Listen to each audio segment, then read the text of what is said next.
Welcome to Studio Sessions, a video series for creative performers. Each week we go behind the scenes in the shoots and sit down with guests to discuss their careers, the creative industry, and share the lessons they've learned along the way. Welcome to the show. Woohoo! How has your day been today / this morning? It's been so good. I had the best time shooting. As I said to you before we started, I usually get super nervous, and I said to Emily as well, I really don't enjoy doing them a lot of the time, which is why I don't. But yeah, it's just been a pleasure. It's been so easy. So yeah, good start to the day. So would you like to introduce yourself to people who don't know who you are? Yeah, I am Sab. My name is Sab McCarthy, but I just go by Sab. I'm 27 years old. I'm from Australia. I moved to London 2 years ago, and I am a dancer, teacher, and choreographer. And yeah, a human being as well. Boom, a lovely human being. Yeah. Cool, so kind of going back to Australia there, what was it that kind of first got you into dance when you were younger? I started dancing when I was 5 years old. I think I just had family members and distant relatives and stuff that would go and watch their shows. And I remember a really specific show I watched, and I was to my mum, I want to just be on stage. I just wanted to be up there. Yeah. And loved music from a really, really early age, all music. So yeah. And what was it about that show that kind of really encapsulated you? I think it was just the idea of seeing a dance, and seeing music, and then seeing no matter what age you are, watching the bigger girls and the older girls and stuff. And I was just oh my gosh, it just lit up something inside me that, I don't know, it was a lot of joy inside me. Yeah. So I just asked my mum to start. And what did starting look like for you? Was there kind of much opportunities to go to different dance places within where you're from? Yeah. I started with all styles. So I started doing everything, just ballet, tap, jazz, hip hop. Wasn't really hip hop, but yeah, everything. And then I literally started my first dance studio was in a hall, where they have a market on a Saturday. Yeah. It was literally wooden floorboards that had holes in them. And I remember I got my first pair of ballet shoes, and I was literally 5. And I had to wear this little skirt and this leotard thing, and yeah, I just went for it. I did everything. I was only on a Saturday, all day on a Saturday at 5 years old. It's crazy. And then there wasn't really any opportunity. I trained there a lot, when I was a kid. Just kind of for fun. Yeah. And then I ended up moving to another city in Australia and tried to, really go for it. I was maybe 9. Went to a more serious dance school, did more competitions and stuff. And then from there, really started to take it seriously. Yeah. What's the competition scene like in Australia? It's huge. That's the world of dance in Australia. There's either competition kids or you're working and you're professional. There's no in between. So everyone pretty much who ends up being a professional dancer or does something with dance in Australia or was a comp kid at some point, whether you're doing a Stedfords or you're doing crew hip hop comps. Yeah, it's huge. And what kind of competitions were you doing?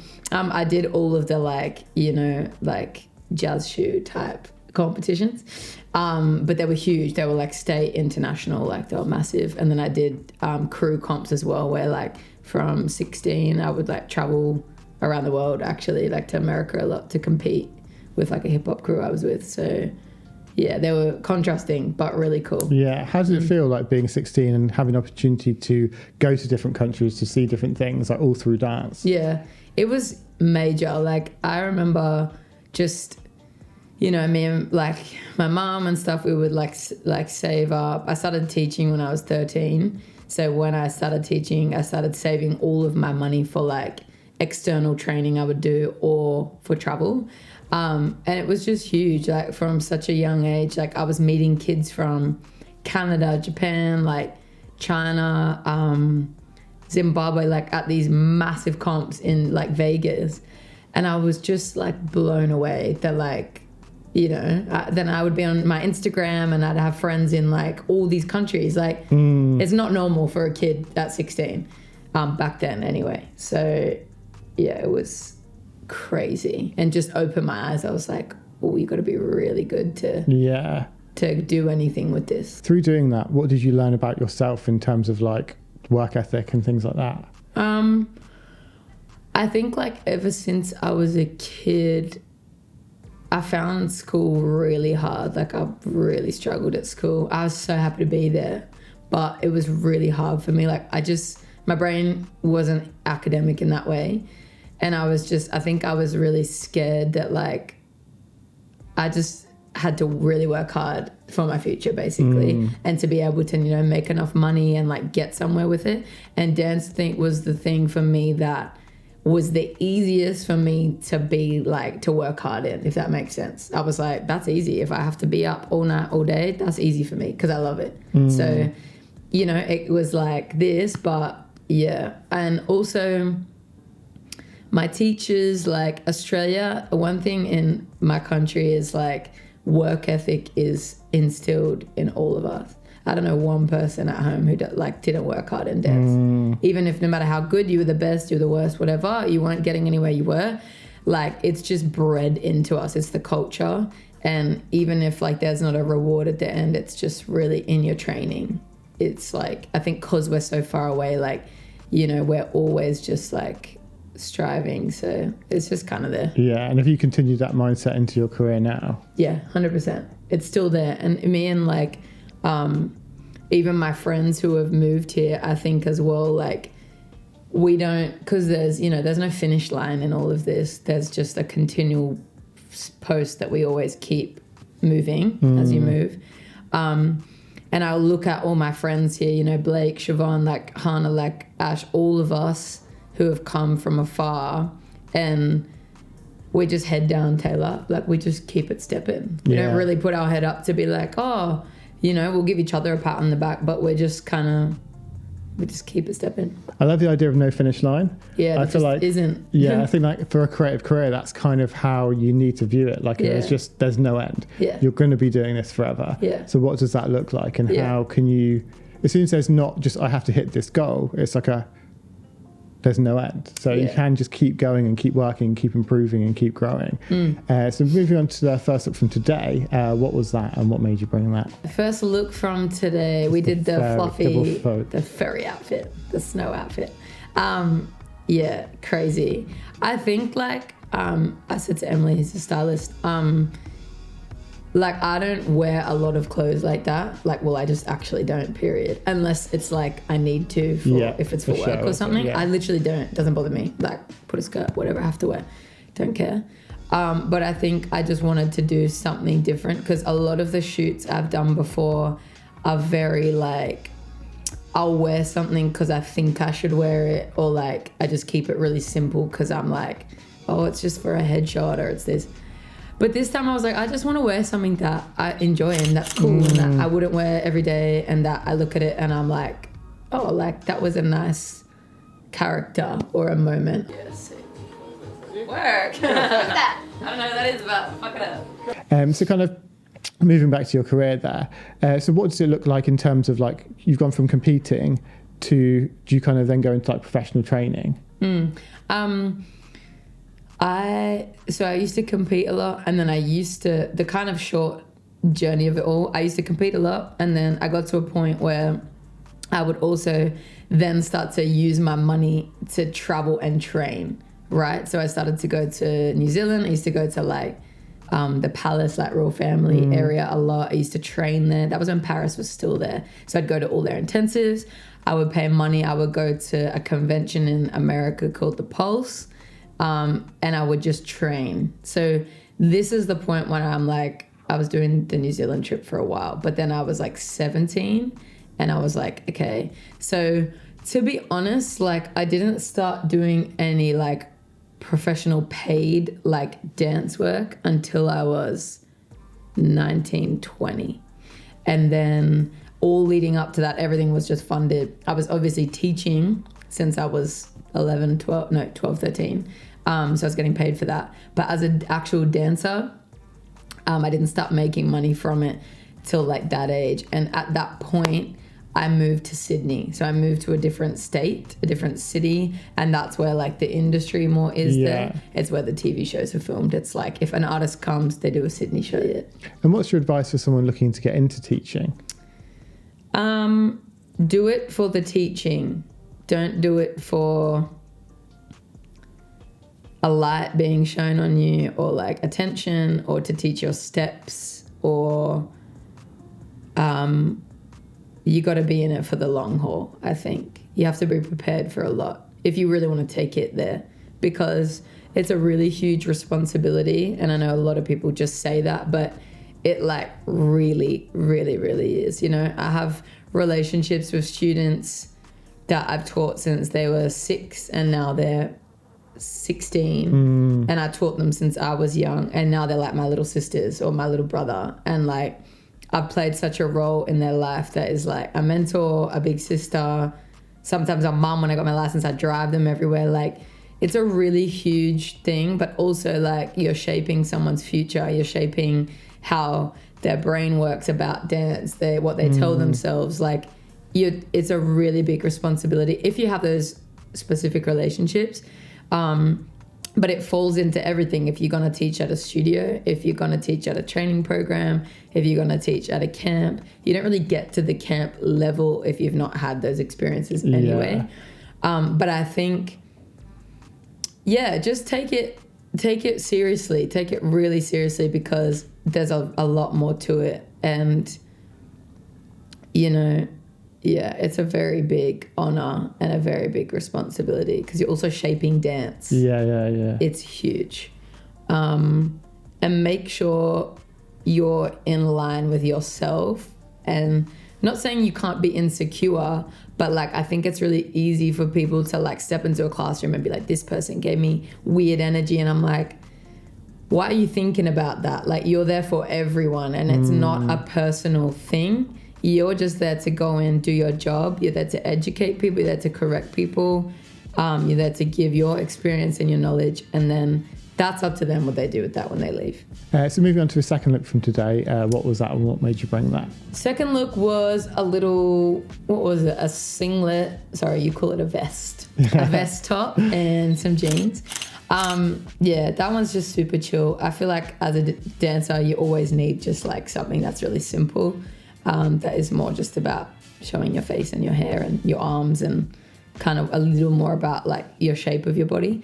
So what's your advice to people looking to start a portfolio, and kind of advice you've been given in the past? I actually haven't been given any advice on any of this, if I'm going to be completely honest. I didn't, as I said, like, my mentors through my life have not been in the commercial industry. I don't have any. So it's been myself.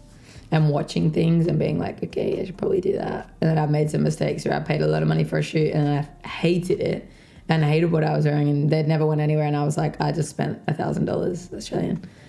So I think though, like, from my people and my beautiful friends who are super successful and have done a lot of like portfolio shoots, got their stuff really together. You need to have good quality videos of your dancing. Like, doesn't mean you always have to get in a studio and film, but just like present yourself in a professional way, no matter how old you are. Like, get some good photos and really like show yourself. Do like some that again are a jeans and a tank top that are simple, and show just how you look. But also, like, you know, a lot of agencies, when you approach them, when I first moved here as well, and I didn't have any updated photos from 4 years, they're like, we want to sign you and your talent is great, but everything is about the client. So they can't put you forward if you don't have a photo that represents your character. They might have a perfect role for you, but it's not going to read if your photo's like this and it's boring as hell. A lot of casting for work, like even dance work, let alone if it's for a commercial or whatever it's for, is just by your photos. Sometimes they don't, because there's rounds, right? There's so much goes on that we're not aware of. But there's rounds, you know? And I've been in a few positions sometimes where, not that I'm on the other side, but I have to go and look at someone's Instagram to just like put them forward for something or whatever. And they'll just not have great videos on the Instagram, or they don't have photos that are like proper. They're just like that they took in the mirror, and they just don't get the opportunity to be in the room. And it's just that one thing that they're not even aware of. So from that side of things, and when you kind of view that, what would be a perfect Instagram profile, or what would be a profile that you're like, this person, I need to hire them now?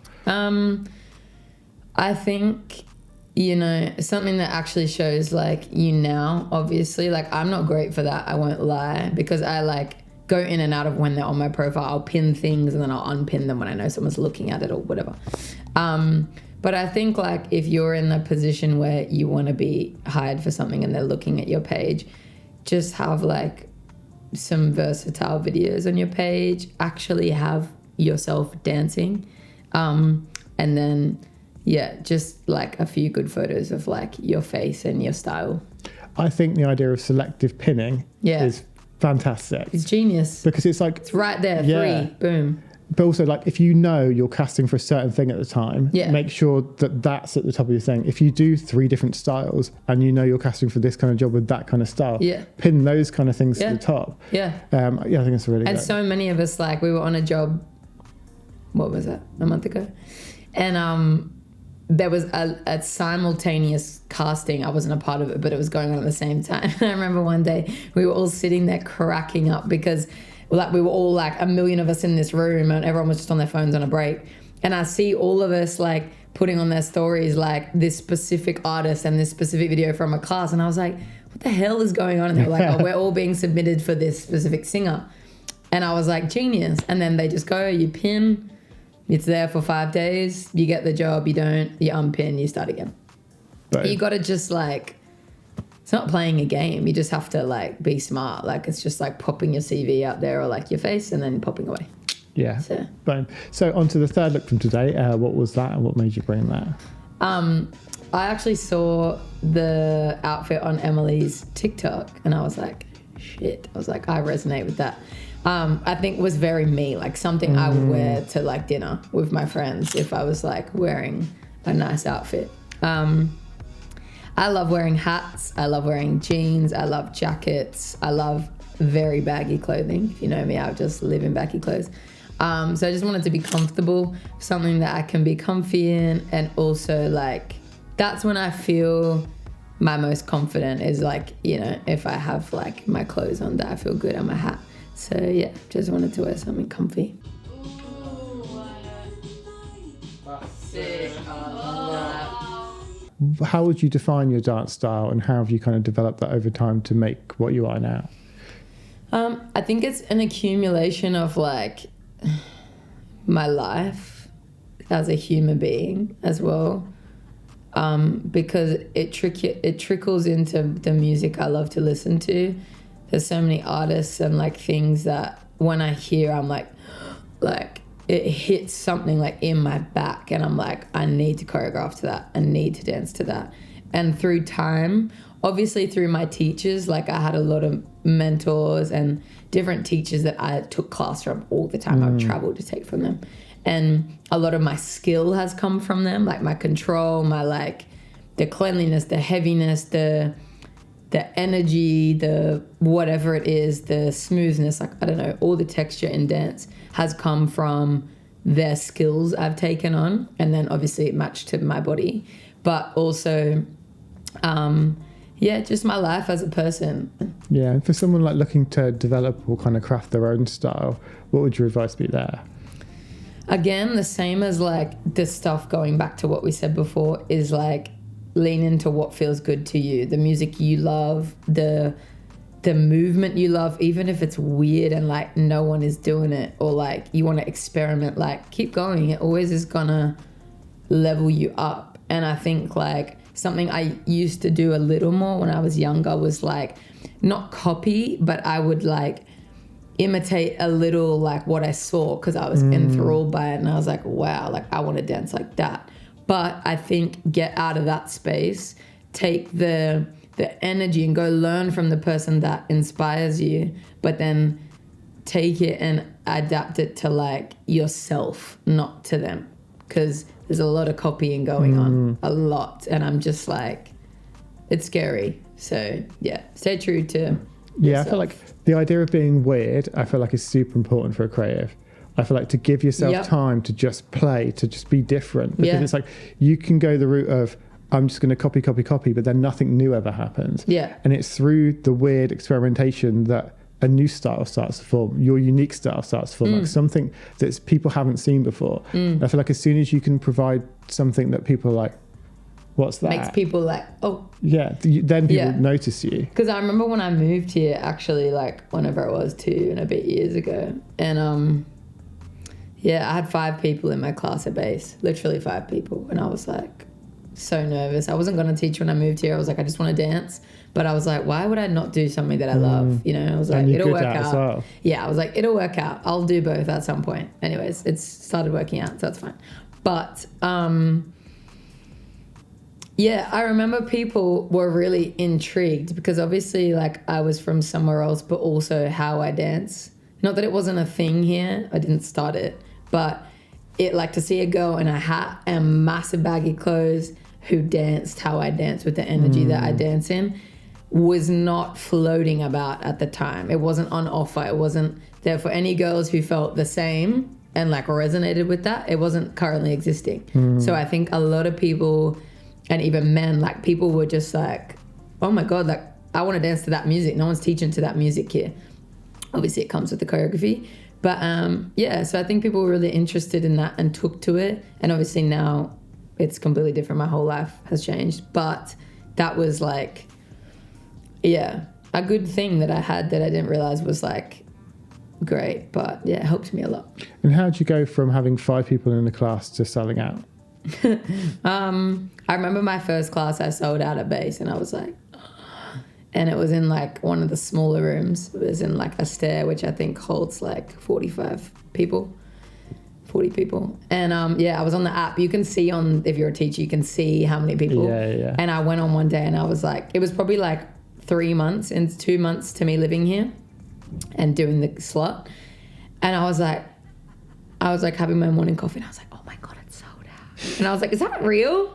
And I like scrolled it and then I saw all the names on it, people I knew, and I was like I was having a meltdown, but I was so excited. I was like, yay. Just because I was like, oh my God, this is my chance to like keep reaching people. And also like I was gassed to have like such talented people. You know, I've been so blessed in London. Like everyone who comes is like, it's super inspiring to me. So I always feel I'm never drained from teaching here. I'm just like, it's a breath of fresh air. I do my thing and it comes right back at me. So it's, the first time I sold out, I was like freaking out. So and then now it just sells out all the time. So that's nice. But I'm super fortunate, like with Playground, with Kenny and stuff, like he's made up a new, like completely different energy and space. And I always know when I go there, like I can just do my thing. It's like my home and people receive it well and always support.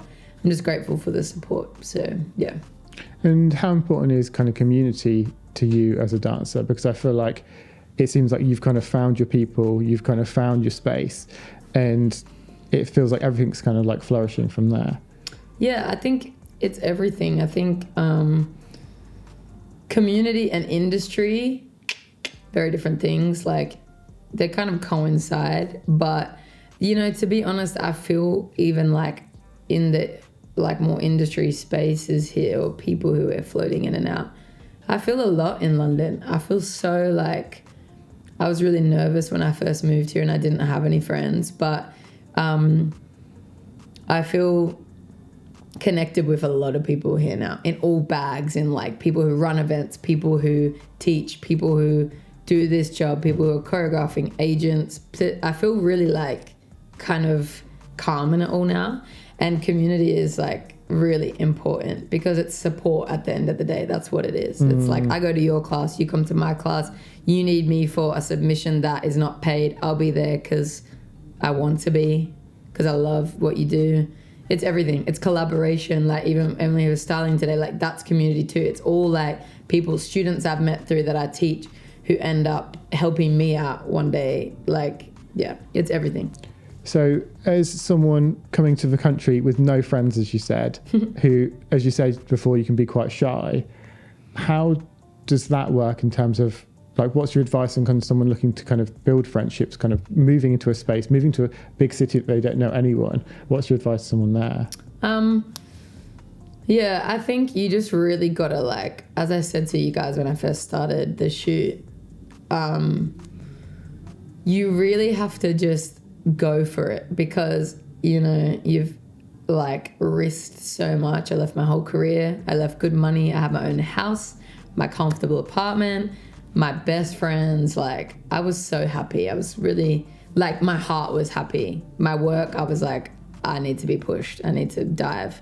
But I think getting here, I was like, shit, like, I've risked everything. I've left my family. You know, I have a nephew who's 5 who I've now met 6 times because I left in the most important years of him growing up. Like, I really have a lot of perspective about my family. I think my family is the main thing that made me, like, not them, but myself. I was like, I'm away from the people I love. So I was like, you know what? I just got to go for it. I had some shit days. I really didn't love it here for a year. I would cry all the time. I would literally just be like to, like, my auntie who I live with, I would just be like, you know, put on a brave face, but I would cry in my bed and I'd be like, I have no friends. Like, I knew I would because it's easy for me to make friends and people, I love human beings, but I didn't have people who were warm to me yet.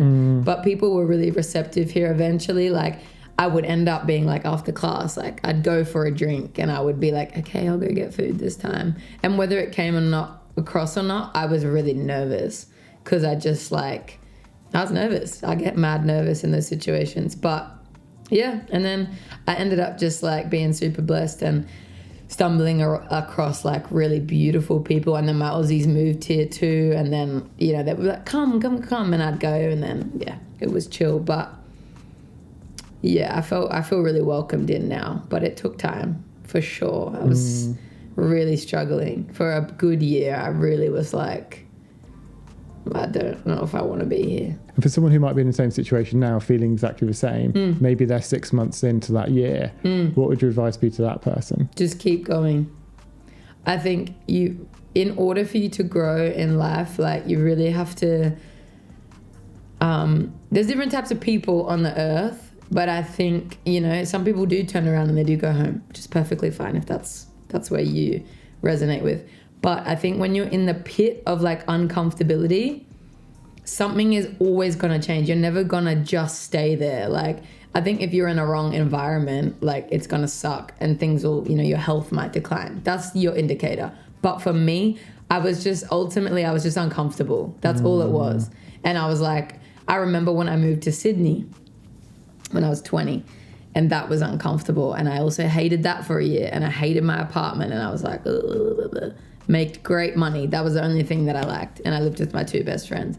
Then 2 years in, oh my God, I never went home. I never did trips home. I was just happy to be there. Like, never wanted to leave Sydney. Had my people. So I'd already overcome things that were the same. But also, if you're new to here, you need to stick it out. Like, I always say, like, you're gonna change as a person. And if anything, you're just going to grow. No matter what comes from life, you're going to learn more about yourself. You're going to have more tools for the next challenge that comes along.